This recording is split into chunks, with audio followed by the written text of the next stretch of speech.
السلام علیکم ورحمۃ اللہ تعالی وبرکاتہ۔ الحمدللہ الحنان المنان الذي خلق الانسان وعلمه البیان، والصلاة والسلام علی رسولہ سید الانس والجان وعلی آلہ واصحابہ ذوی الخیر والاحسان، اما بعد فاعوذ باللہ من الشیطان الرجیم، بسم اللہ الرحمن الرحیم۔ ان الذين قالوا ربنا الله ثم استقاموا تتنزل عليهم الملائكة ألا تخافوا ولا تحزنوا وأبشروا بالجنة التي كنتم توعدون، صدق اللہ مولانا العظیم۔ بارگاہ رسالت معاب صلی اللہ تعالی علیہ وسلم میں درود پاک کا ہدیہ پیش کریں۔ اللہم صل علی سیدنا و مولانا محمد معدن الجود والکرم وآلہ واصحابہ الکرام وابنہ الکریم وبارک وسلم صلاۃ دائمۃ سرمدا ابدا۔ عزیزان گرامی وقار، سب سے پہلے میں آپ تمام حضرات کو عید الاضحیٰ کی خوب مبارکبادی پیش کرتا ہوں۔ اللہ تعالیٰ اس عید کو ہم سب کے لیے خیر و عافیت والی عید بنائے، اور اس عید کی برکت سے مولا جملہ وباؤں اور بلاؤں سے ہم سب کی حفاظت فرمائے۔ آج عید الاضحیٰ ہے اور تقریباً پوری امت آج عید الاضحیٰ کی 2 رکعت ادا کرنے کی کوشش میں ہے۔ بعض لوگوں کو عید پڑھنے کی اور عید میں شرکت کی سعادت میسر آئی، اور بعض حضرات کو کچھ پابندیوں کی وجہ سے عید سعید کی نماز کی برکتیں نہیں مل سکیں۔ سال گزشتہ بھی ایسا ہی رہا۔ اللہ رب العزت اپنے غضب کو دور فرمائے اور ہمارے لیے مسجدوں اور عیدگاہوں کو کشادہ فرمائے۔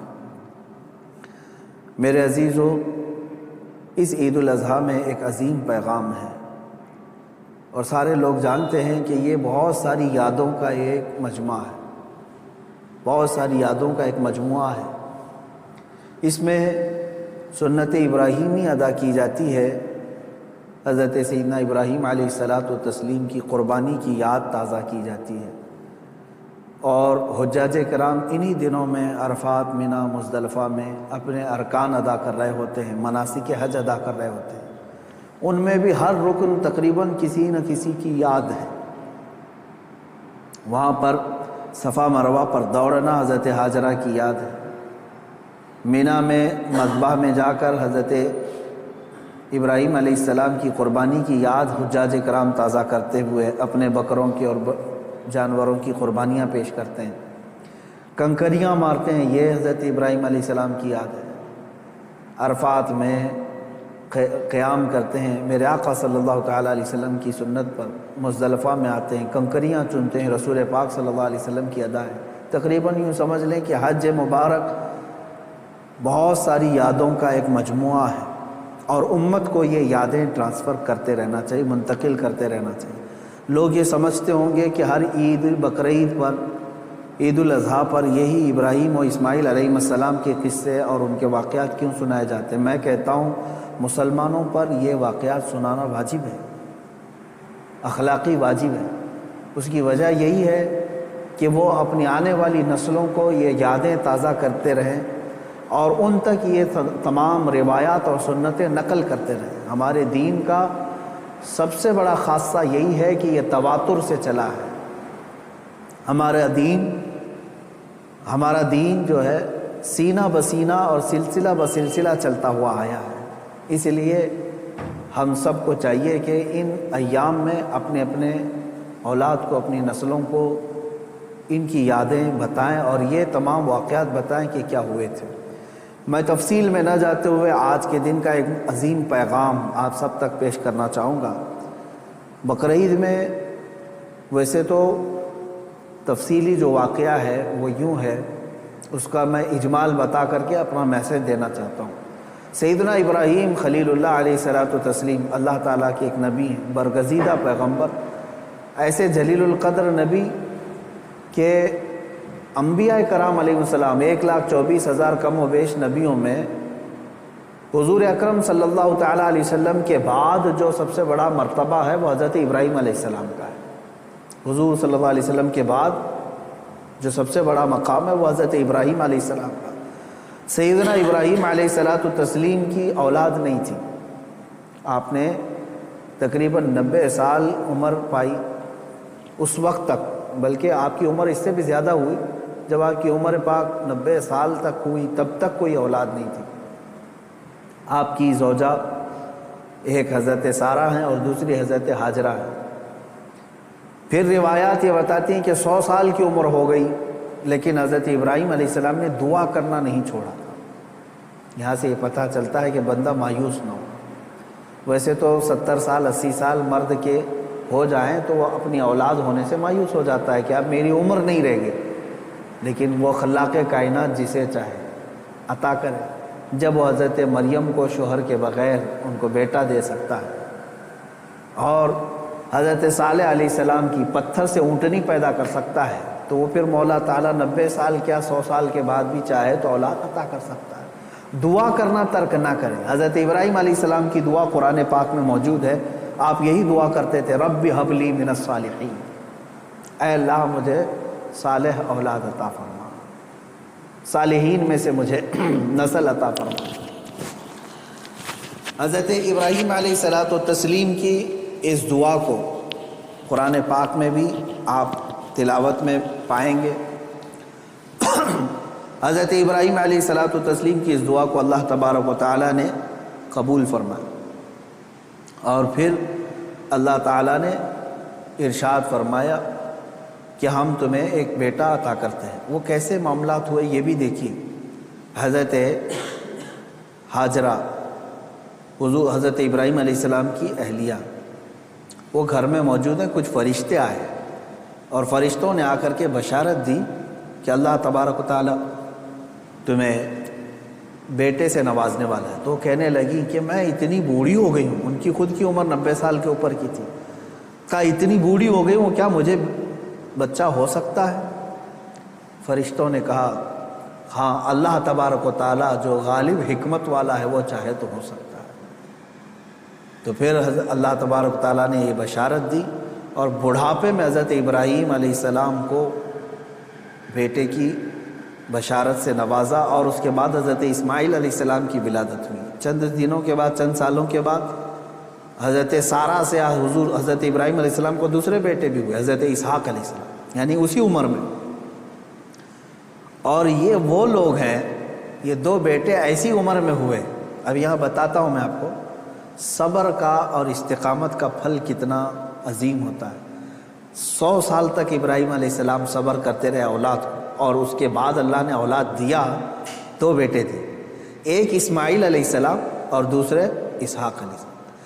ان دونوں نبیوں کے بارے میں اگر میں آپ کو بتاؤں، اسحاق علیہ السلام وہ نبی ہیں، حضرت ابراہیم علیہ السلام کے وہ بیٹے ہیں جن کو اللہ نے نبی بھی بنایا، اور ان کی نسل میں 30,000 سے زیادہ نبی پیدا کیے تقریباً۔ بنی اسرائیل پوری نسل جو ہے وہ اسحاق علیہ السلام کی نسل ہے۔ اسحاق علیہ السلام کے بیٹے یعقوب علیہ السلام، یعقوب علیہ السلام کے بیٹے یوسف علیہ السلام، یہاں سے پوری بنی اسرائیل چلی، اس میں ہزاروں نبی آئے۔ ابراہیم علیہ السلام کو ایک بیٹے اسحاق علیہ السلام کی نسل میں سارے نبی عطا کیے، اور دوسرا بیٹا جو اسماعیل علیہ السلام عطا کیے، ان کی نسل میں تو سید الانبیاء حضور صلی اللہ علیہ وسلم عطا، محمد الرسول اللہ صلی اللہ علیہ وسلم علیہ افضل التحیت و اکمل التسلیمات۔ تو یہ حضرت ابراہیم علیہ السلام کی دعا کا نتیجہ تھا، اور صبر اور استقامت کا۔ آج جو مجھے پیغام دینا تھا وہ یہی ہے۔ میں نے آیت کریمہ بھی خطبے میں یہی پڑھی۔ بے شک وہ لوگ جنہوں نے یہ کہا اللہ ہمارا رب ہے، ان الذین قالوا ربنا اللہ، بے شک وہ لوگ جنہوں نے کہا اللہ ہمارا رب ہے، ثم استقاموا، پھر اس پر جم گئے، یہ ہے استقامت۔ استقامت کہتے ہیں ڈٹے رہنا، جمے رہنا۔ اب اس کے متعلق جو قرآن کہتا ہے تتنزل علیہم الملائکہ، ان پر اللہ تعالیٰ فرشتے اتارتا۔ کیا کہتے ہوئے آتے ہوئے فرشتے؟ اللہ تخافوا ولا تحزنوا، گھبراؤ مت، ڈرو مت، ہم تمہیں وہ بشارت دینے آئے ہیں جس جنت کا اللہ نے تم سے وعدہ کیا ہے۔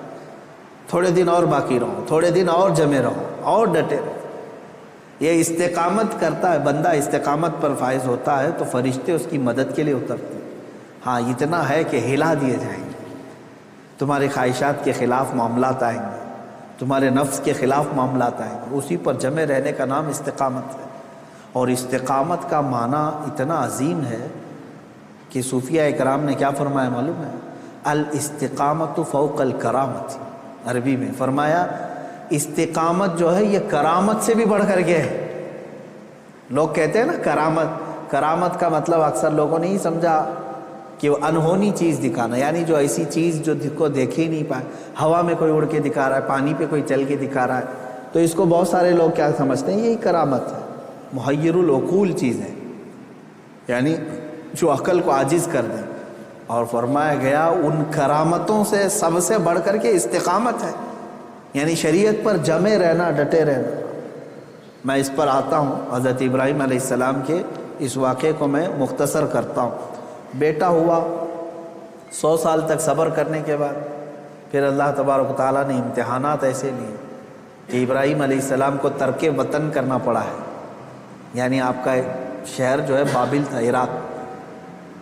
واقعہ تفصیل سے آپ کو پھر کبھی، وہاں آپ کو ہجرت کرنا پڑا، وہاں سے وطن چھوڑ دیا آپ نے، آپ کو جان کی بازی بھی لگانی پڑی، آگ میں آپ کو ڈالا گیا ہے، جان کے ساتھ بھی آپ کا امتحان ہوا، اس میں بھی آپ استقامت پر تھے۔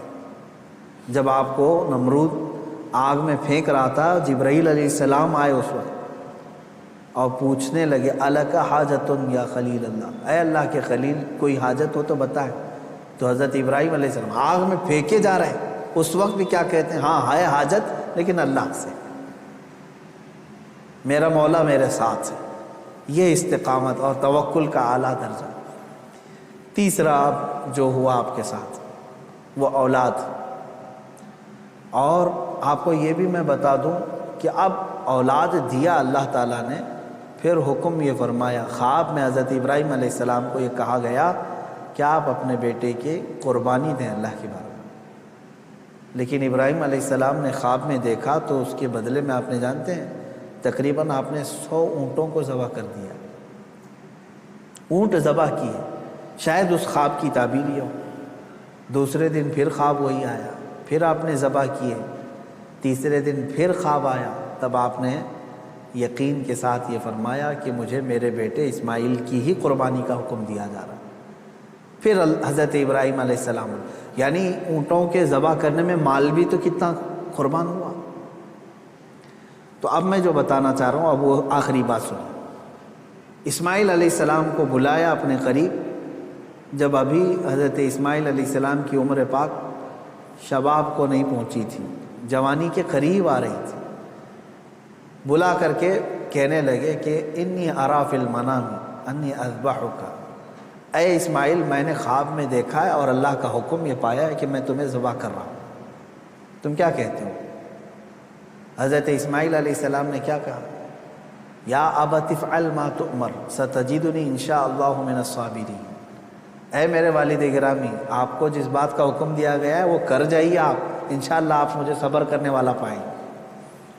اسماعیل علیہ السلام بیٹے کو کوئی یہ کہے، اب یہ اسی کے لیے شاعر نے یہ کہا ہے، یہ مکتب کی کرامت تھی کہ فیضان نبوت تھا، سکھائے کس نے اسماعیل کو آداب فرزندی۔ ہاں بہرحال اب جو معاملہ پیش آیا وہ پتہ ہے آپ کو، حضرت اسماعیل علیہ السلام کو لے گئے مینا میں، وہ جگہ آج بھی باقی ہے جہاں حجر اسماعیل کہہ کر کے ایک پتھر رکھا گیا ہے، وہاں پر اسماعیل علیہ السلام کو لٹایا گیا۔ ابراہیم علیہ السلام نے اپنی آنکھوں پر پٹی باندھ لی، ان کے ہاتھ پیر کو باندھ دیا، اور اس کے بعد تیز چاقو سے ان کے گردن پر چھری چلائی، لیکن چھری نہ چلی۔ روایات یہ بتاتی ہیں کہ آپ نے اس چھری کو پتھر پر مارا، پتھر 2 ٹکڑے ہو گئے، کٹ گیا، لیکن نرم و نازک گلا نہیں کٹا، 2 مرتبہ نہیں کٹا۔ تیسری مرتبہ آپ نے زور سے چلایا تو کٹ گیا مگر گلا نہیں۔ اللہ تبارک و تعالیٰ کے حکم سے جبرائیل علیہ السلام ایک دمبا جنت سے لے آئے اور اسماعیل علیہ السلام کو وہاں سے ہٹا کر کے دمبا رکھا، دمبا ذبح ہو گیا۔ اسماعیل علیہ السلام کھڑے رہے۔ ابراہیم علیہ السلام جب ذبح کر چکے تو اپنی آنکھوں سے پٹی ہٹا کر کے آپ اللہ کا شکر ادا کر رہے تھے کہ اے مولا تیرا جو حکم تھا وہ میں نے مکمل کر دیا۔ تو جب آپ نے پٹی ہٹا کر کے دیکھی تو بکرا ذبح ہے اور اسماعیل علیہ السلام سلامت ہیں، تو رب تبارک و تعالیٰ نے یوں ارشاد فرمایا قد صدقت الرؤیا یا ابراہیم، اے ابراہیم تو نے ہمارے بتائے ہوئے خواب کو سچ کر دکھایا۔ وَنَادَيْنَاهُ بِذِبْحٍ عَظِيمٍ، ہم نے اسماعیل کو ذبح عظیم کے نام سے پکارا۔ اللہ تعالیٰ نے فرمایا، اللہ تبارک و تعالیٰ یہ امتحان لے رہا تھا۔ یہ انبیاء اکرام علیہم الصلاۃ والتسلیم کے ساتھ ہے، ایسا نہیں ہے کہ سارے لوگ یہ کر پائیں، وہ اس درجے کے ایمان والے تھے، ان کو اسی انداز سے امتحان لیا گیا۔ اب جو بات دو چیزیں عرض کرنی ہے، پہلی بات تو یہ ہے کہ بعض مفسرین نے اور عاشقان رسول نے اس میں پیارا نقطہ یہ بیان فرمایا، گلا نہ کٹنا، ذبح نہ ہونا کیا وجہ تھی؟ تو فرمایا گیا اس لیے کہ اسماعیل علیہ السلام کی پیشانی میں نور محمدی تھا۔ حضور اکرم صلی اللہ تعالیٰ علیہ وسلم کا نور پاک تھا، انہی کی نسل میں حضور تشریف لائے، ابھی دنیا میں نور محمدی کو آنا تھا۔ اب بعض مفسرین اس بات پر ہی نہیں رکتے بلکہ ان تمام چیزوں کو اوپر تک لے جاتے ہیں۔ ابراہیم علیہ السلام کو آگ نے نہیں جلایا، وہاں پہ بھی نور محمدی ان کے پیشانی میں تھا۔ نوح علیہ السلام کی کشتی غرق نہیں ہوئی اس لیے کہ نوح علیہ السلام کی پیشانی میں بھی نور محمدی تھا۔ بہرحال دوسری بات میں جو بتانا چاہ رہا ہوں وہ 4 چیزیں تھیں۔ ابراہیم علیہ السلام کا وطن سے ہجرت کرنا، ان کا آگ میں ڈالا جانا اور ان کا جانوروں کو ذبح کرنا، پھر چوتھے نمبر پر اولاد۔ کوئی بھی انسان اپنی زندگی میں 4 چیزوں سے بے انتہا محبت کرتا ہے، 4 چیزیں اس کی بہت محبوب ہوتی ہیں۔ پہلی چیز اس کا وطن، جہاں پر پیدا ہوا، جہاں رہ رہا ہے، اس سے وہ محبت کرتا ہے۔ دوسری چیز وہ اپنے مال سے محبت کرتا ہے۔ تیسری چیز وہ اپنی اولاد سے محبت کرتا ہے۔ چوتھی چیز وہ اپنی جان سے محبت کرتا ہے۔ اور امتحان انہی چیزوں سے ہوتا ہے جس سے محبت کیا جاتا ہے، ایسی دوسری چیزوں سے نہیں امتحان لیا جاتا۔ آپ کو جو چیز ناپسند ہے میں کہوں وہ دے دو، وہ فوراً اٹھا کے دے دیں گے، جیسے گھر میں رکھا ہوا کچرا اٹھا کر کے فقیروں کو دے دیتے ہیں۔ ہاں امتحان تو اس وقت ہوگا جو اپنے مزے کی اور پسندیدہ چیز آپ بنا رہے تھے اور پھر آپ کو کہا گیا اس میں سے دے دو، تب مشکل ہو جاتا ہے۔ ہاں جو دے دیا اور پھر وہ امتحان میں کامیاب ہوا اپنی پسندیدہ چیز۔ ابراہیم علیہ السلام سے جو امتحانات لیے گئے وہ 4 محبوب چیزوں سے امتحان لیے گئے، اور اب 4 امتحانات میں ثابت قدم رہے۔ آپ نے وطن بھی ترک کیا، جان بھی جوخم میں ڈالی، اولاد بھی اور اپنا مال بھی۔ پھر اللہ تبارک و تعالیٰ نے اس عظیم مقام پر آپ کو فائز فرمایا جو حضرت ابراہیم علیہ السلام کو آج بھی کیا لقب ہے معلوم؟ ابو الانبیاء کہا جاتا ہے۔ ابو الانبیاء یعنی نبیوں کے باپ ہیں۔ اب عزیزان گرامی، ان واقعات میں میرے سنانے کا مقصد یہ تھا کہ ہمارے بچوں تک یہ واقعہ پہنچ جائے تفصیل سے، پھر آپ اپنے گھروں میں اپنی اولاد کو سنائیں ضرور۔ لیکن اس پورے واقعے سے ایک جو جذبہ ملتا ہے وہ ہے استقامت کا۔ یہی میرا میسج ہے آج کا، یہی میں پیغام دینا چاہتا ہوں۔ کسی بات پر جمے رہنا، ڈٹے رہنا، یہ انبیاء کی سنت ہے۔ ہاں ہلا دیے جائیں گے، تمہیں تکلیف میں ڈالا جائے گا، لیکن جمے رہو گے تو اسی طرح کے انعامات کی بارشیں بھی ہوں گی۔ آپ کو پتہ ہے حضرت بلال حبشی رضی اللہ تعالیٰ عنہ کو جب مکہ والے زنجیروں میں جکڑتے تھے یا پھر رسی باندھ کر کے مکہ کی گلیوں میں کھینچتے تھے، صحابہ اکرام حضور صلی اللہ علیہ وسلم کی بارگاہ میں تشریف لائے، عرض کرنے لگے یا رسول اللہ صلی اللہ علیہ وسلم کیا ہم حق پر نہیں ہیں؟ حضور نے فرمایا کیوں نہیں؟ کہا پھر کیوں ہمیں اتنی تکلیف دی جاتی ہے، کیوں ہمیں اس طرح سے غریب صحابہ کو مارا جاتا؟ ہم حق پر ہیں تو پھر یہ ہمارے اوپر حاوی کیوں ہوتے ہیں؟ اب سنیں، بہت سارے لوگوں کا آج بھی سوال یہی ہے کہ آج ہم اتنی بڑی تعداد میں ہیں، ہم ہی خدا کی عبادت کرتے ہیں، ہم ہی رسول پاک کی رسالت کا اقرار کرتے ہیں، قرآن کے قاری ہم ہیں، اذان کے دینے والے ہم ہیں، نمازوں کے قائم کرنے والے ہم، تکلیف ہم ہی کو سب سے زیادہ ہے، مارے جا رہے ہیں ہم ہی سب سے زیادہ آج دنیا میں۔ یہ سوال آج بھی گردش کرتا ہے۔ صحابہ بھی یہ سوال لے کر کے حضور پاک صلی اللہ علیہ وسلم کی بارگاہ میں حاضر آئے۔ میرے آقا صلی اللہ علیہ وسلم نے جواب میں جو ارشاد فرمایا وہی ہم سب کے لیے بھی آج عبرت ہے۔ وہی آج ہم سب کے لیے بھی درس ہے۔ حضور اکرم صلی اللہ علیہ وسلم نے اس صحابی سے فرمایا جنہوں نے سوال کیا، کہا کہ اللہ تبارک و تعالی جس کا جیسا ایمان ہوتا ہے ویسا امتحان لیتا ہے، اور آج تم لوگوں سے جو امتحانات لیے جا رہے ہیں صحابہ سے، حضور نے فرمایا اس سے کئی درجہ کٹھن امتحانات انبیاء سے لیے گئے۔ حضور اکرم صلی اللہ علیہ وسلم نے ارشاد فرمایا انبیاء میں سے بعض وہ نبی ہیں جیسے حضرت زکریا علیہ السلام، یہودیوں نے ان کے قتل کا منصوبہ بنایا اور ان کے پیچھے لگ گئے، یہاں تک کہ آپ جان چھڑاتے ہوئے ایک جگہ ایسے آئے، اللہ کے نبی ایک درخت کے قریب آئے، درخت سے کہا کہ تو پھٹ جا میں تیرے اندر داخل ہوتا ہوں۔ زکریا علیہ السلام اس درخت کے اندر آئے، یہودیوں نے پیچھا کیا کافی دیر تک، شیطان ابلیس لعین یہودیوں کو اشارہ کر کے بتایا اس درخت کے اندر وہ چھپے ہوئے ہیں، تم آری لو اور اوپر سے کاٹ ڈالو۔ یہودیوں نے اس درخت کو اوپر سے کاٹنا شروع کر دیا، جس پورے درخت کے پیٹ کے اندر حضرت زکریا علیہ السلام ہے، اوپر سے آری سے وہ کاٹتا جا رہا ہے یہودی، اور وہ سب کاٹتے جا رہے ہیں۔ آری کے کٹنے کی آواز آپ کو آ رہی تھی اور سر مبارک تک پہنچ چکا تھا۔ آپ آواز نکالتے، اللہ تبارک و تعالیٰ کی طرف سے یہ حکم آیا، اے زکریا صبر کر جاؤ، اور اگر اس پر تم نے صبر نہیں کیا تو صابرین میں سے تمہارا نام نہیں آئے۔ حضرت زکریا علیہ السلام خاموش ایسے رہے کہ پوری آری نے سر کو چیر دیا، بدن کو چیر دیا، پورے جسم کو چیر دیا، لیکن آپ نے آہ تک نہیں کہا، اف یہ تمام الفاظ بھی نہیں ادا کیے۔ احادیث میں یہ حضرت زکریا علیہ السلام کا استقامہ، آپ جمے رہے، ڈٹے رہے، کٹ گئے، جسم پاک دو الگ الگ ٹکڑوں میں تبدیل ہو گیا۔ اب اندازہ کریں ان واقعات کو حضور اکرم صلی اللہ علیہ وسلم نے صحابہ کو سنایا۔ حضرت یحییٰ علیہ السلام پیش کیے گئے، 33 سال کی جوانی ہے، بادشاہ کے خلاف آپ نے فتویٰ دیا تھا، وہ دو بہنوں کو ایک نکاح میں رکھا تھا، آپ نے فرمایا حرام ہے تیرے۔ بادشاہ نے کہا تم کیا مجھے بھی فتویٰ دو گے، مجھے بھی سکھاؤ گے؟ حضرت یحییٰ علیہ السلام نے کہا اللہ کی شریعت ہے، وہ ہر ایک پر نافذ ہے۔ اس بادشاہ نے اپنے خلاف اس فتوے کو دیکھ کر کے آپ کے قتل کا حکم دیا، اور آپ کو قتل بھی کیا گیا، آپ کا سر مبارک الگ کر کے تشت میں رکھا گیا۔ نبی کی بات کر رہا ہوں، حق بات بولنے پر یہ مصیبتیں آئیں گی۔ اسی لیے شاعر نے بہت اچھے انداز میں کہا یہ شہادت گئے الفت میں ہے قدم رکھنا، لوگ آسان سمجھتے ہیں مسلمان ہونا۔ ہاں لوگ یہ سمجھتے ہیں کہ آپ مسلمان ہیں، ہم کو تو کچھ ہونا ہی نہیں چاہیے۔ اگر کچھ ہونا ہی نہیں چاہیے تو پھر تم جو ہے بہت عیش و عشرت میں رہ رہے ہو، اور اپنے ایمان کی خیر لو، تم گزارے جاؤ گے۔ اگر امتحانات سے تو اللہ رب العزت کا شکر بجا لانا کہ ہاں تمہارا ایمان سلامت ہے، اور اللہ تبارک و تعالیٰ تمہارا ایمان بلند کرنا چاہتا ہے۔ کیا اصحاب کہف نہیں آزمائے گئے؟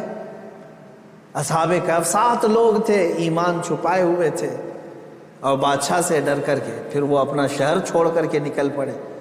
تو جس غار میں وہ جا کر پناہ لیے، بادشاہ نے ظلماً ان کے اوپر دیوار بنا دیا، ان کی قبر بنا دیا اسی میں۔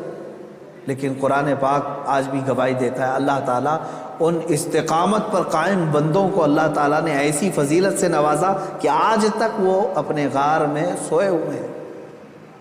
اور قرآن کہتا ہے کہ سورج بھی ان کے اوپر سے ڈائریکٹ نہیں جاتا، جب کہف پر آتا ہے غار پر تو یا تو دائیں ہو جاتا ہے یا بائیں ہو جاتا ہے۔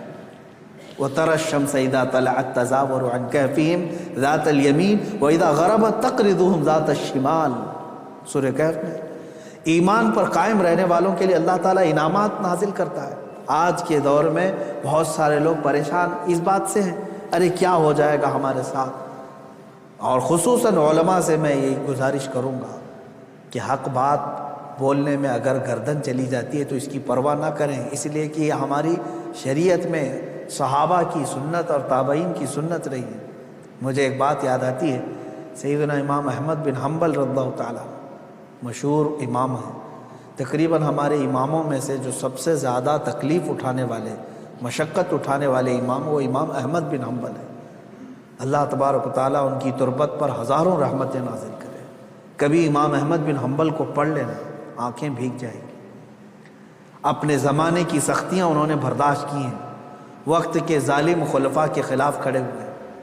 خلیفہ بنتے تھے کچھ لوگ، سیاست میں آتے تھے اور اپنی طاقت کے زور پر چاہتے تھے کہ ہمارا ہی حکم نافذ ہو، شریعت نہیں، قرآن نہیں۔ بہت سارے نفس پرست اس طرح کے بادشاہ آئے، بہت سارے لوگ ایسے آئے ہر زمانے میں۔ اسی لیے اقبال نے سچ کہا تھا، ستیزہ کار رہا ہے ازل سے تا امروز، شرار ابو لہبی سے چراغ مصطفیٰ۔ یعنی مصطفیٰ کریم صلی اللہ علیہ وسلم کے اس چراغ کو ابو لہب کی شرارتوں سے، اس کے چنگاریوں سے ہمیشہ معرکہ رہا ہی ہے۔ امام احمد بن حنبل کو کوڑے مارے جاتے تھے۔ کوڑا جو ہے چمڑے کا ایک بیلٹ ہوتا تھا، کافی موٹا، اور ننگی پیٹ کر کے جب مارا جاتا تھا۔ آج کے زمانے میں اگر مارا جائے تو میں سمجھتا ہوں چمڑی اس سے لگ کر کیا جائے گی۔ 100 کوڑوں کی سزا ہوتی تھی، اکثر 100 کوڑوں میں تو لوگ انتقال کر جاتے۔ حضرت امام احمد بن حنبل کو 3 خلفاء آئے نئے نئے، اور ہر ایک نے کوڑے مارے، ہر ایک نے، کہ تم اپنا حکم بدل دو۔ وہ حق بات پر قائم تھے اور قائم رہے۔ امام احمد بن حنبل ایک جگہ گزر رہے تھے، اس وقت کا ایک مشہور ڈاکو تھا، چور تھا، اور وہ قریب میں آیا۔ امام احمد بن حنبل سے جو بات کہہ رہا تھا آج ہم سب کے لیے عبرت ہے۔ اس نے کہا، اے احمد بن حنبل، 300 کوڑے کھائے تم نے، 100 200 300، مجھے دیکھو، میں نے تقریباً چوری کے جرم میں 1500 کوڑے کھائے، لیکن ابھی بھی چوری چھوڑا نہیں میں۔ چوری کرتا پکڑا جاتا، چوری پر اتنے 100 کوڑے نہیں مارے جاتے، کبھی 20 کوڑے، کبھی 25 کوڑے، کبھی 40 کوڑے، قاضی اس طرح لگاتے رہے۔ تو وہ گن کے رکھا ہوا ہے، وہ کہتا ہے میں نے اب تک 1500 کوڑے کھا لیے، لیکن ابھی چوری چھوڑا نہیں۔ وہ کہتا ہے کہ میں 1500 کوڑے کھا کر کے چوری نہیں چھوڑا، تم 300 کوڑوں پر حق بات کو نہیں چھوڑ دینا۔ 100 کوڑے کھا کر کے استقامت اور حق بات سے تم ہٹ نہیں جانا۔ امام احمد بن حنبل رضی اللہ تعالیٰ عنہ اس بات سے بہت متاثر ہوئے، اور انہوں نے اس کو بیان فرمایا کہ اس کے ایک جملے نے مجھے اور بڑا حوصلہ دے دیا۔ آج میں یہی کہتا ہوں میرے عزیزوں، لوگ جیل جاتے ہیں ریپ کیس میں، لوگ پکڑے جاتے ہیں چوری میں، ڈکیتی میں، مرڈر کیس میں، اور پھر چھوٹ کر کے آتے ہیں، پھر بھی نہیں چھوڑتے، پھر ان جرائم میں ملوث رہتے ہیں۔ نشے والے کو دیکھو، پکڑے جاتے ہیں، مارے جاتے ہیں، اندر لاک اپ میں رکھے جاتے ہیں، پھر آتے ہیں، چھوٹتے ہیں، پھر وہی کام کرتے رہتے ہیں۔ میں علماء سے اور اہل حق سے یہی کہوں گا کہ جب جرائم پیشہ لوگ سزا پا کر کے بھی اپنے جرائم سے نہیں ہٹ پاتے، تو تمہیں تو آج حق بولنے پر اب تک کوئی سزا تو نہیں ملی۔ ہونا یہ چاہیے کہ اگر حق بات بولنے پر مجھے سزا بھی مل جائے تو میں حق بات پھر سر چڑھ کر کے بولوں گا، کہ پھر میں پھانسی کے پھندے پر بھی بولوں گا، تختہ دار پر بھی بولوں گا۔ یہ حق بات اور جرأت کے ساتھ بولنے کی ہر ایک کے اندر اللہ توفیق عطا فرمائے۔ آج سخت ضرورت ہے۔ میں مسلمانان ہند سے یہ کہوں گا، اب حالات ایسے ہیں کہ تمہارے استقامت کا امتحان ہوگا۔ تم ایمان پر کتنے ڈٹے ہو، تم شریعت مصطفیٰ صلی اللہ تعالیٰ علیہ وسلم پر کتنے جمے ہو، یہ تمہیں آزمایا جائے گا۔ آج بہت سارے صلح کلی وہ ہیں، سیکولر جو اپنے آپ کو کہتے ہیں، وہ یہ بھی اچھا وہ بھی اچھا، چھوڑو میاں کائے کا فساد۔ ہم کوئی فساد کی بات نہیں کر رہے ہیں، ہم صرف اتنی بات کہہ رہے ہیں، جس نبی کا تم نے کلمہ پڑھا ہے اس نبی سے وفاداری کرو، اس رسول پاک صلی اللہ تعالیٰ علیہ وسلم کے پورے ہو جاؤ۔ تم اپنے ماں باپ کے خلاف گالیاں سننا نہیں چاہتے، اور حضور پاک صلی اللہ علیہ وسلم پر گالیاں دی جاتی ہیں، تب تم کہتے ہو نہیں یہ سیکولر چیز ہے، سب چلتا ہے۔ معاذ اللہ رب العالمین، ایسی سیکولر بھاڑ میں جائے، اور ایسی سیکولرزم سے ہم پناہ مانگتے ہیں، اللہ کی پناہ، ایسی منافقت سے جس میں بندے کا ضمیر اور اس کا ایمان ختم ہو جاتا ہے۔ اے میرے عزیزو، استقامت کو سیکھو اور اس پر قائم رہو، جمے رہو۔ صحابہ اکرام کی تاریخ پڑھو گے، تابعین، اولیاء کاملین کی تاریخ پڑھو گے، تمہیں پتہ چلے گا۔ میں بار بار اپنی تقریروں میں ذکر کرتا رہتا ہوں، علامہ کفایت علی کافی رحمۃ اللہ علیہ، مجاہد آزادی، ایسے بزرگ عالم دین جن کو انگریزوں نے پکڑ کر کے گرفتار کر کے اپنے قلعے میں رکھا، تقریباً 7 دن تک آپ کے جسم پر گرم استری پھیرتے تھے،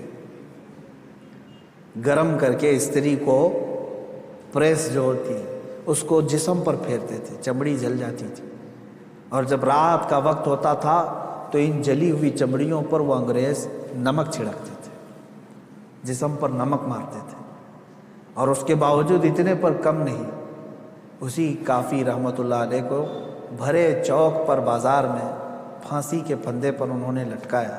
ایک جم غفیر نے دیکھا مجمع عام میں آپ کو پھانسی پر لٹکایا جا رہا تھا، لیکن ذرا برابر بھی پیشانی پر شکن ہے، چہرے پر ملال ہے، کہیں کوئی افسردگی ہے، پشیمانی ہے، کچھ نہیں ہے، کھلا چہرہ، تختہ دار پر جانے والا بھی عاشق رسول یہ گنگناتے ہوئے جاتا ہے، کوئی گل باقی رہے گا نہ چمن رہ جائے گا، پر رسول اللہ کا دین حسن رہ جائے گا، اطلس و کم خواب کی پوشاک پہ نازا نہ ہو، اس تنے بے جان پر خاکی کفن رہ جائے گا، سب فنا ہو جائیں گے، سب فنا ہو جائیں گے وہ لیکن حشر تک، سب فنا ہو جائیں گے کافی وہ لیکن حشر تک، نعت حضرت کا زبانوں پر چلن رہ جائے گا۔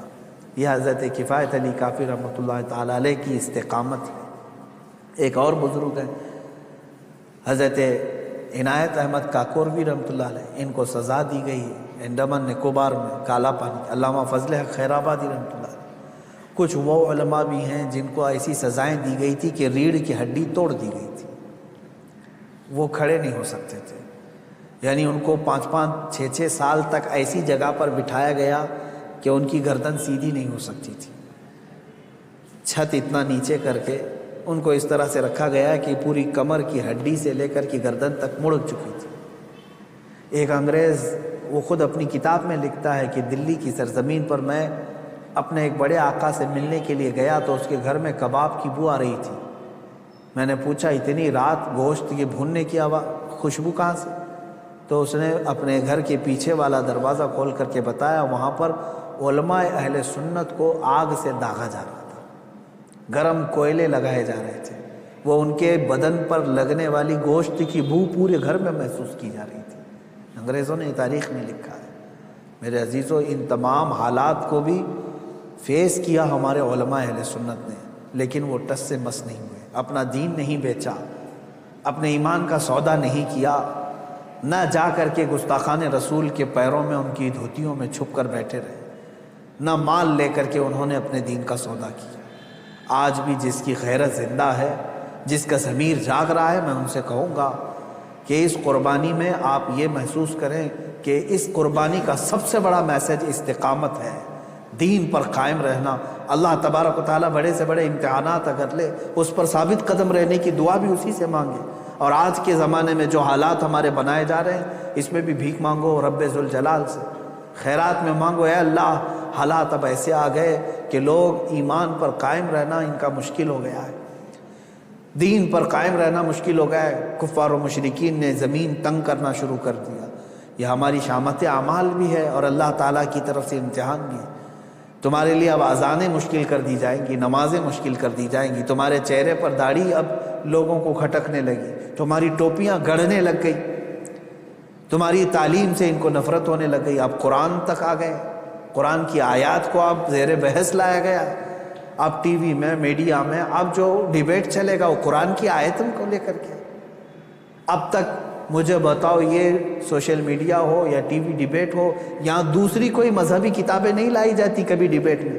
آج تک سنا کبھی آپ نے تلمود کو، اولڈ ٹیسٹمنٹ کو، بائبل کو موضوع بحث بنایا گیا، وہ اس میں ایسی آیتیں، اس میں ایسی آیتیں، آج تک کبھی سنا آپ نے؟ یا پھر ہندوؤں کی مقدس کتابیں، چائنیز کی جو مقدس کتابیں، بدھزم کی جو مقدس کتابیں، نہیں لایا جاتا۔ موضوع بحث اگر کوئی چیز ہے تو قرآن عظیم ہے۔ آج قرآن پاک کو ٹارگٹ کیا جاتا ہے، اس کی آیتوں پر بحث کیا جاتا ہے۔ کیا ہو گیا مسلمانوں؟ آج تمہارا امتحان۔ ہاں، کسی وقت اگر موقع آیا تو میں ضرور پیش کروں گا۔ یہ جن آیات کو لے کر کے آج بحث کر رہے ہیں، تقریباً سارے مذہب کی کتابوں میں یہ میسج ملے گا، جہاد کے متعلق باتیں کرنے کے لیے، قرآن پاک کو یہ ٹارگٹ بتاتے ہیں اور کہتے ہیں کہ اس میں جہاد اور لوگوں کو قتل و غارت کرنے کی تعلیم دی جاتی ہے۔ یہ جن جن آیتوں کو کوٹ کرتے ہیں میں چیلنج کے ساتھ کہتا ہوں اسی طرح کا میسج میں ہندوؤں کی کتاب میں بھی بتا سکتا ہوں اور عیسائیوں کی کتابوں میں بھی بتا سکتا ہوں، لیکن جانبداری ایسی ہے کہ ان کتابوں کو چھوا بھی نہیں جاتا، بات بھی نہیں کی جاتی۔ قرآن پاک پر آج سب حرزہ سرائی کرنے پر مشغول ہے۔ میں علماء سے کہتا ہوں ہزاروں کی تعداد میں علماء اہل سنت موجود ہیں، عشاقان رسول موجود ہیں، اب تمہارے استقامت کا امتحان ہے، جمے رہو ایمان پر، ڈٹے رہو، آ جاؤ مصطفیٰ کریم صلی اللہ تعالیٰ علیہ وسلم کے اخلاق حسنہ پر۔ تم نے دنیا بہت دیکھی، عیاشیاں بہت کر لی، فیشن شو بہت کر لی، اپنے نفس کو بہت راضی کر لیا، کچھ مصطفیٰ کریم صلی اللہ علیہ وسلم اور ان کے رب ذوالجلال کو راضی کرنے کے لیے بھی کام کرو۔ تم نے کپڑے پہنے اپنے نفس کو راضی کرنے کے لیے اور چند شیاطین کو اور چند دوستوں کو راضی کرنے، اپنے چہرے کی حیت بنائی، اپنے گھر بار کو بنایا چند لوگوں کو راضی کرنے کے لیے۔ اے مسلمانوں، آج اپنے رب ذوالجلال کو راضی کرنے کی طرف بھی تو قدم بڑھاؤ کہ میں جس کی طرف لوٹایا جانے والا ہوں اس کو بھی راضی کرنے کا میں کوئی تو کام کروں۔ میں چہرے میں، کپڑوں میں، اپنے لباس میں، اپنے گھر میں، اپنے کھان پین میں اللہ اور اس کے رسول کو راضی کرنے کی بھی کچھ کام کروں۔ بس آج کے دن میں اتنا ہی کہوں گا کہ آج جانور ذبح کر کے گوشت کھا لینا اور اپنے آپ کو خوشیوں میں گوشت کے الگ الگ ڈشیں بنا کر کے عید میں مشغول کر لینا، یہ عید کا مقصد نہیں ہے۔ عید کا اصل مقصد ہے اللہ کو راضی کرنا۔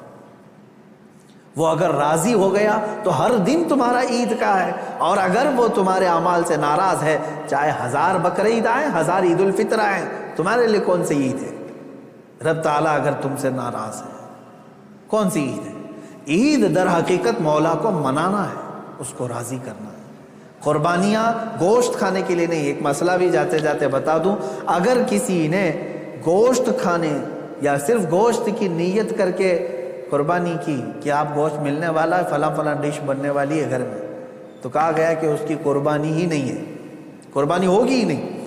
جس نے گوشت یا گوشت ملے گا اس کو میں بیچوں گا، اتنا کماؤں گا، جس نے بھی یہ نیت کی اس کی قربانی ہوگی ہی نہیں، ہوگی ہی نہیں۔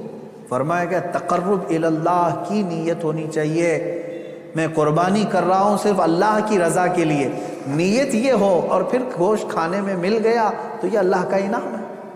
گوشت تو کھانا ہی ہے، ملتا ہی ہے، لیکن نیت پہلے گوشت کھانے کی نہیں ہے، اللہ کو راضی کرنے کی۔ رب تبارک و تعالیٰ راضی ہو جائے۔ میرے عزیزو، آج کے دن اللہ تبارک و تعالیٰ کی بارگاہ میں خصوصی التجا کریں، دعا کریں، مولا کریم عید الاضحیٰ کی برکت سے یہ لاکھوں جو قربانیاں ہیں ان کو قبول فرمائے، اور ان قربانیوں کی برکت سے مولا تعالیٰ ہم سب پر مسجدیں، عیدگاہیں اور ہماری عبادت گاہیں کشادہ فرمائے۔ حرم پاک اور حرم رسول کو مولا تعالیٰ ہم گنہگاروں کے لیے پھر سے کشادہ فرمائے۔ بیت المقدس کو مولا تعالیٰ ظالموں کے چنگل سے آزاد فرمائے، اور تمام عالم اسلام کے مسلمانوں پر رحم و کرم فرمائے۔ خصوصیت کے ساتھ رب ذوالجلال تیرے بارگاہ میں دعا ہے مولا گستاخان رسول کو ہلاک و برباد فرما دے، جو تیرے نبی صلی اللہ علیہ وسلم اسلام اور قرآن اور تیری ذات پر انگلی اٹھائے مولا ان کو تو عبرت کا نشان بنا دے، ہلاک و برباد فرما دے۔ اے کریم خدا ارحم الراحمین، جو گستاخی کرے چاہے وہ دنیا کے کسی بھی خطے میں ہو، مولا غیب سے تو اپنا سخت پکڑ اور سخت پرسش کا حکم ان کے لیے نازل فرما۔ الہ العالمین تو ان پر عذاب علیم نازل فرما، عذاب عظیم نازل فرما۔